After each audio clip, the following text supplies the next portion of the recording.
And we are live! Hello mga kakwento! Good morning, good afternoon, good evening sa Pinas, wherever you are tuning in. And to those who will watch the replay and those who will watch now, thank you. Welcome back to another episode of Kape at Kwento, Kwentong Pagbabago, where we keep it real about life, change, and growth, one coffee at a time. Ako po si Lori, a former OFW, the, the face behind Life with Lair business page, a mother of two, and now a proud digital business owner. So, kamusta kayong lahat tonight? I hope you are all safe dito sa Pilipinas, sa baha. Ingat po lahat. So now, grab your coffee. Let's get real for a minute. Alam nyo ba that a single cumulus cloud can weigh up to 500,000 kilos? So it's like having 100 elephants floating above your head. So para siyang isang jumbo jet na punong-puno. Pero tignan mo siya. It looks so light. Ba? It looks so light, so peaceful, floating like wala siyang pakialam. It's hard to believe something so light holds this much weight inside, di ba? Parang ang hirap paniwalaan.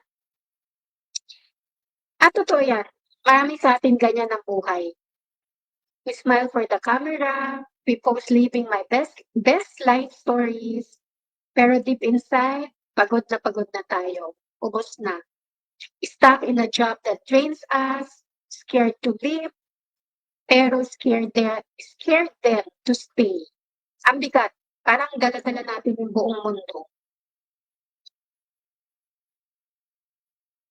Diba? So here's what science tells us. Carrying emotional weight ay nakakapagod.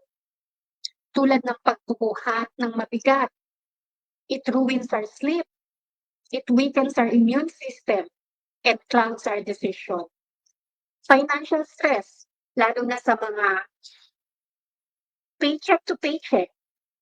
It quietly eats at your self-worth. Bakit hindi ako makaahon? Pero ito yung nakakalungkot. We don't talk about it.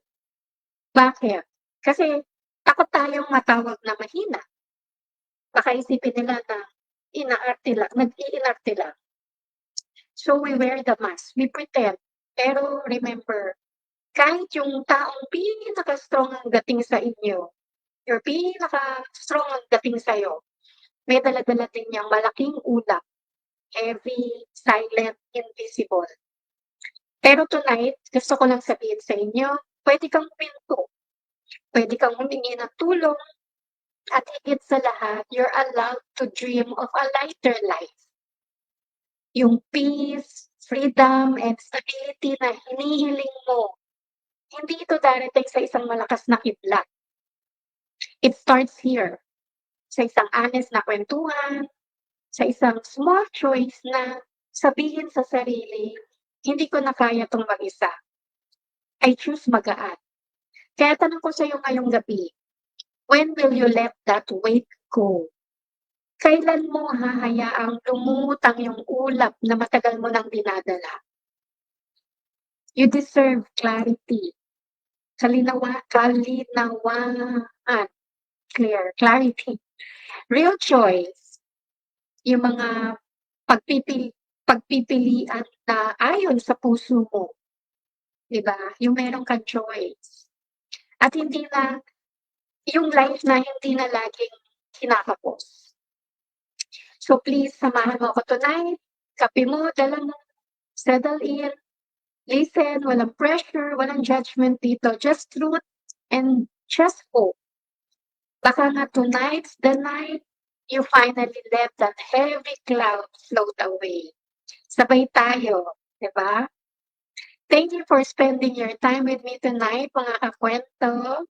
Thank you also for liking my live, Mansing Patwa. Thank you for watching. Okay, thank you.